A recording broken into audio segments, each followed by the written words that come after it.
a happier look than even the fuchsias and the Ornithoptera amphrisius had ever brought to it, and he had not the heart to see it wane. In an hour, Stuffy leaned back with a battle one. Thank ye kindly, sir. He puffed like a leaky steam pipe thank ye kindly for a hearty meal. Then he arose heavily with glazed eyes and started toward the kitchen. A waiter turned him about like a top and pointed him toward the door.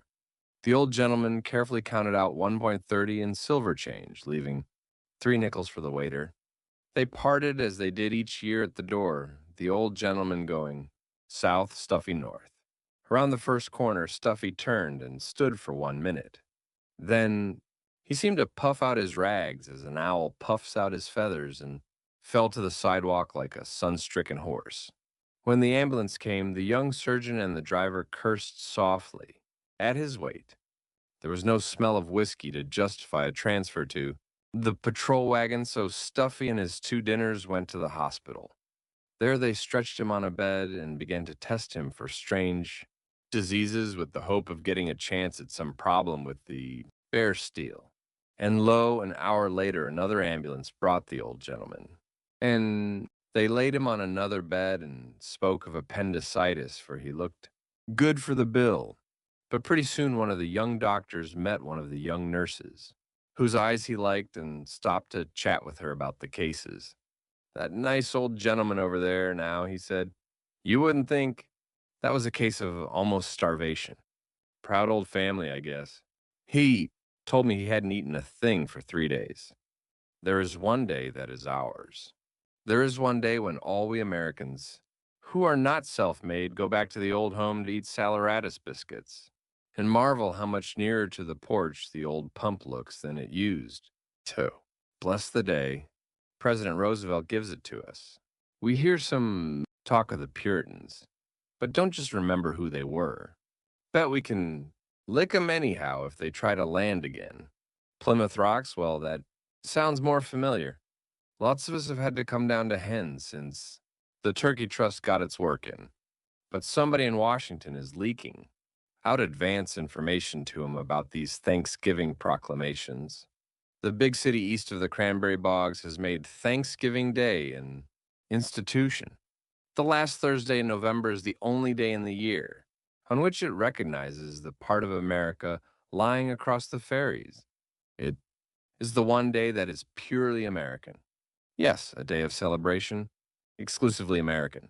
And now for the story, which is to prove to you that we have traditions on this side of the ocean that are becoming older at a much rapider rate than those of England, ere thanks to our get-up and enterprise. Stuffy Pete took his seat on the third bench to the right as you enter.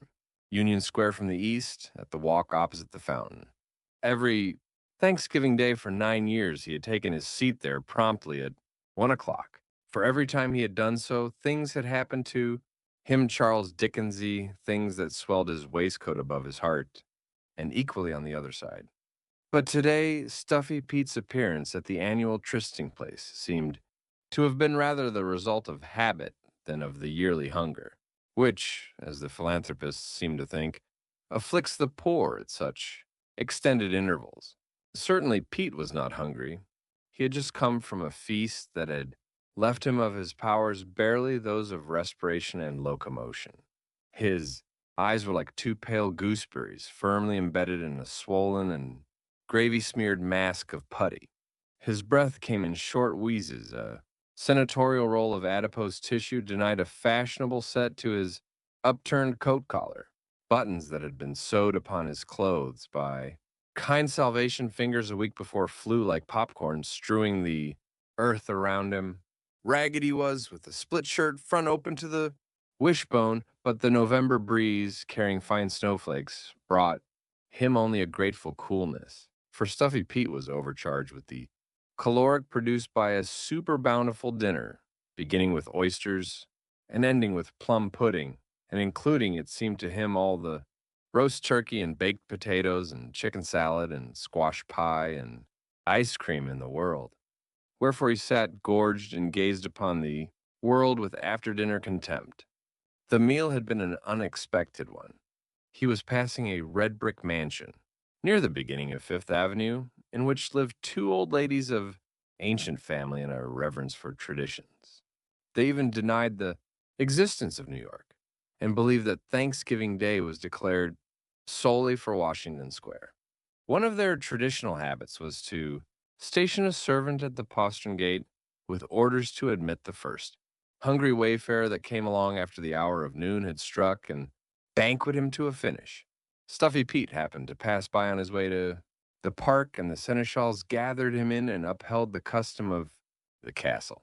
After Stuffy Pete had gazed straight before him for 10 minutes, he was conscious of a desire for a more varied field of vision. With a tremendous effort, he moved his head slowly to the left, and then his eyes bulged out fearfully, and his breath ceased, and the roughshod ends of his short legs wriggled and rustled on the gravel. For the old gentleman was coming across Fourth Avenue toward his bench. Every Thanksgiving Day for 9 years, the old gentleman had come there and found Stuffy Pete on his bench. That was a thing that the old gentleman was trying to make a tradition of. Every Thanksgiving Day for 9 years, he had found Stuffy there and had led him to a restaurant and watched him eat a big dinner. They do those things in England, unconsciously. But this is a young country, and 9 years is not so bad. The old gentleman was a staunch American patriot and considered himself a pioneer in American tradition. In order to become picturesque, we must keep on doing one thing for a long time without ever letting it get away from us. Something like collecting the weekly dimes in industrial insurance or cleaning the streets. The old gentleman moved straight and stately toward the institution that he was rearing. Truly, the annual feeding of Stuffy Pete was nothing national in its character, such as the Magna Charta or jam for breakfast was in England, but it was a step. It was almost feudal. It showed at least that a custom was not impossible to new. Yahem, America. The old gentleman was thin and tall and 60. He was dressed all in black and wore the old-fashioned kind of glasses that won't stay on.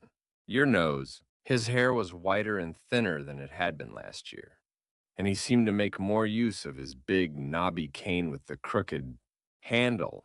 As his established benefactor came up, Stuffy wheezed and shuddered like some woman's overfat pug when a street dog bristles up at him. He would have flown, but all the skill of Santos Dumont could not have separated him from his bench. Well had the myrmidons of the two old ladies done their work. Good morning, said the old gentleman. I am glad to perceive that the vicissitudes of another year have spared you to move in health about the beautiful world. For that blessing alone, this day of Thanksgiving is well proclaimed to each of us. If you will come with me, my man, I will provide you with a dinner that should make your physical being accord with the mental. That is what the old gentleman said every time, every Thanksgiving Day, for 9 years. The words themselves almost formed an institution. Nothing could be compared with them except the Declaration of Independence. Always before they had been music in Stuffy's ears. But now he looked up at the old gentleman's face with tearful agony in his own. The fine snow almost sizzled when it fell upon his perspiring brow. But the old gentleman shivered a little and turned his back to the wind. Stuffy had always wondered why the old gentleman spoke his speech rather sadly.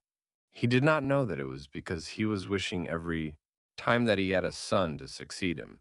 A son who would come there after he was gone, a son who would stand proud and strong before some subsequent Stuffy and say, in memory of my father. Then it would be an institution. But the old gentleman had no relatives. He lived in rented rooms in one of the decayed old family brownstone mansions in one of the quiet streets east of the park. In the winter, he raised fuchsias in a little conservatory the size of a steamer trunk. In the spring, he walked in the Easter parade. In the summer, he lived at a farmhouse in the New Jersey hills and sat in a wicker armchair, speaking of a butterfly, the Ornithoptera amphrisius that he hoped to find someday. In the autumn, he fed Stuffy a dinner. These were the old gentleman's occupations. Stuffy Pete looked up at him for a half-minute, stewing and helpless in his own self-pity. The old gentleman's eyes were bright with the giving pleasure.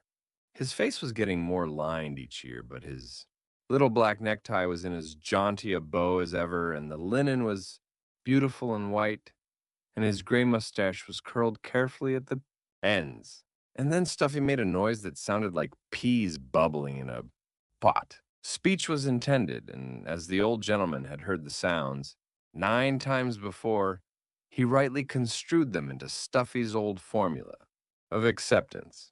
Thank ye, sir. I'll go with ye, and much obliged. I'm very hungry.